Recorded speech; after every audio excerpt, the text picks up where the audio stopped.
For every project, for every plan, there is three parties involved. One, the owner of the project. Two, the financier of the project. Three, the engineer of the project, who's going to manage all of this. So the owner of this project is God the Father. The financier of this project is God the Son. And the engineer of this entire project is God the Holy Spirit. God the Holy Spirit. God the Father is the project owner. As the project owner, He has certain demands from the people who are going to be His children. There are certain criteria, demands from the project owner, God the Father, for the people in order to be His own children. He demands certain things from them to be able to do and achieve. Now this project is to have sons. Where do we see this? In Luke chapter 3 verse 38. It's not on the screen. In Luke chapter 3 38, I don't put it on the screen so you continue looking at this good looking bishop, right? Just kidding, not, okay. So in Luke 3:38, when you read the genealogy of our Lord and Savior Jesus Christ, the very last verse of Luke 3, which is 38, and it says, and Adam, the son of God. So what was the intention of the Almighty God by creating Adam? His intention was for Adam to be his own son. His own son. God created Adam to be his son. Since Adam broke God's word, God came back with this plan in order to restore Adam back to that sonship which he lost in the Garden of Eden. But to restore this sonship, it required certain demands from God the Father, who is the project owner. Now, all of us, the entire human race, this has got nothing to do with Christendom. This has got nothing to do with the Christian world only.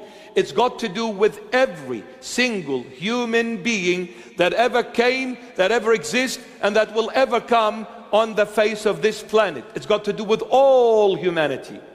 The entire human race failed God in every aspect. Now the criteria, the demands of God the Father, the project owner, no one was able to achieve in order to be his own son. Nobody. All human race failed. For this reason, the Son of God had to come himself, because there was no human being that was able to please God and fulfill the demands and the requests of God the Father. That's why the Son had to come. So if anyone, any Christian says, why did the Son, why did He come and become a human? Because God wanted a son for Himself, many sons. So all those sons who were in Adam failed Him. That's why He sent His only begotten Son, Jesus Christ of Nazareth, the second person in the Holy Trinity, which the Gospel of St. John refers to as the Logos. In the beginning was the Word, John 1:1. Word in Greek, Logos. Logos literally means intellect. In the beginning was the brain, in other simple term. In the beginning was the brain, and the brain was with God, and the brain was God. Why was God? Because God never existed without a brain. So Him and the brain were together at the same time from this beginning that has no beginning. So the Son is God, all God. The Father, all God. The Holy Spirit, all God. Yes? So the Son of God is God Himself. So the Son had to come. Since we were created to be sons to the Almighty God, As sons, we failed our Heavenly Father. When we veered off the road, the Son of God had to come to bring us back once again, to be sons of God. Now, to be sons, that meant to be perfect as our Heavenly Father. To be sons, that meant we had to be perfect.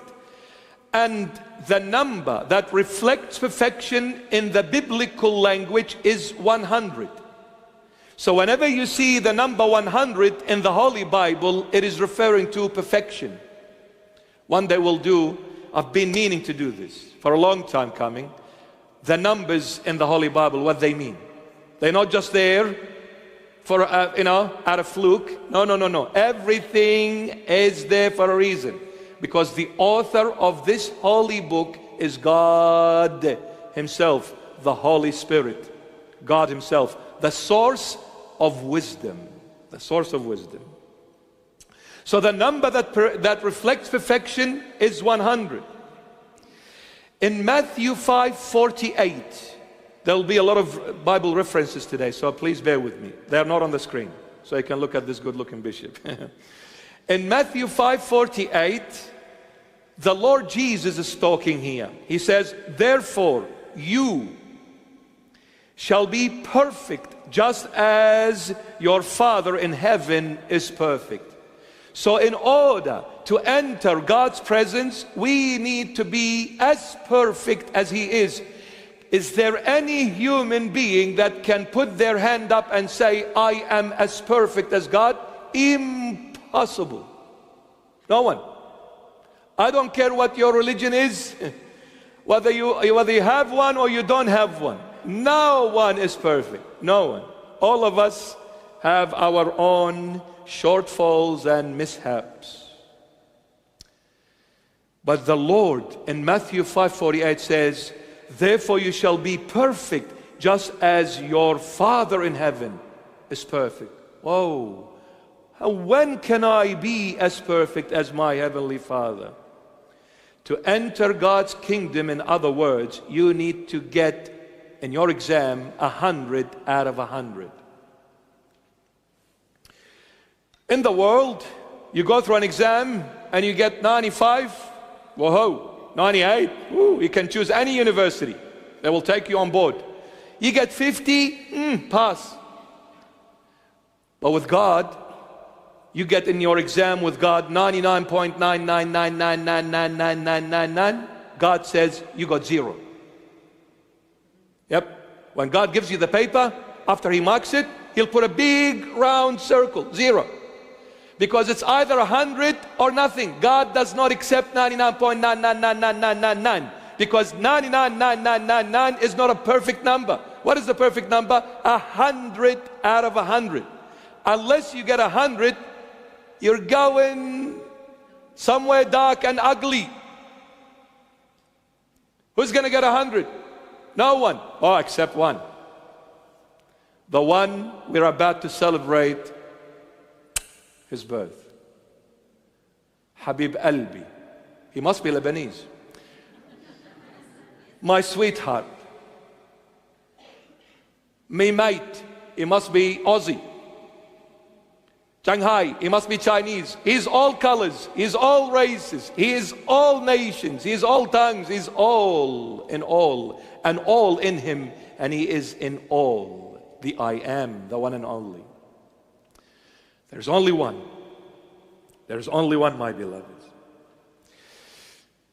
Now, to enter God's kingdom, you need 100 out of 100. All of us failed, but God loves us. That's why He created us in the first place, to be His sons. And Adam was the son of God. Luke 3:38. Now when you read in the epistle of St. Paul to the Romans, chapter 3, verses 12 and 23. Verses 12 and 23, it says, they have all turned aside. They have together become unprofitable. There is none who does good. No, not one. In the entire human race, there is not one that does good. Everybody became unprofitable. What is unprofitable? In other words, bankrupt. Bankrupt. Zilch. Zero. Everyone. We failed. And God says you need to get 100. We got a 0. Some people will say, I don't go to church, Father, because I have a good heart. Excusez-moi. Have you read what God has said? You don't have a good heart, my dear friend. So don't pretend to having one. You are lying through your teeth. And please pardon my French, not. God never lies. God always tells the truth. So all of us are liars. God is the truth. So when God says everyone failed, then neither me nor you, my dear friend, will have a good heart. The only one who has the good heart is the good God, and his name is Jesus Christ of Nazareth. Period. Period. Period, my beloveds. And what is going to church got to do with a good heart or an ugly heart? Come on, man. If you love the Lord, don't you want to go and say hello to him? Anybody home? Why do you run to see your fiancé? When she messages you, you jump like crazy, crazy. You just came back tired from work. Formula One you become. And you sit there, and the last thing you want to look is at your watch because you don't want the time to take you away from the love of your life. Rachel, or Elizabeth, I don't know. Or Madalena. Macarena, Macarena, Macarena. If you love the Lord, he has his own holy house, the church. You need to go and say hello to him. Knock at the door of his own house. Not sit at home and say, I've got a good heart. And become a judgmental person and say, the people that go to church are all not naughty boys and girls. Well, you're a saint, looks like it. The Holy Bible says no one has a good heart. No human being. No one. Period. Now, all become unprofitable, bankrupt. What does it mean we became bankrupt? Biblically speaking, we lost God's glory. When any human being loses God's glory, that human being is unprofitable, i.e. bankrupt. When you lose God's glory, you are unprofitable.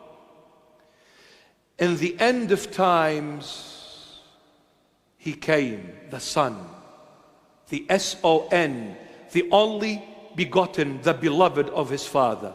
The S-O-N came according to Galatians chapter 4, verses 4 to 5. Look at St. Paul.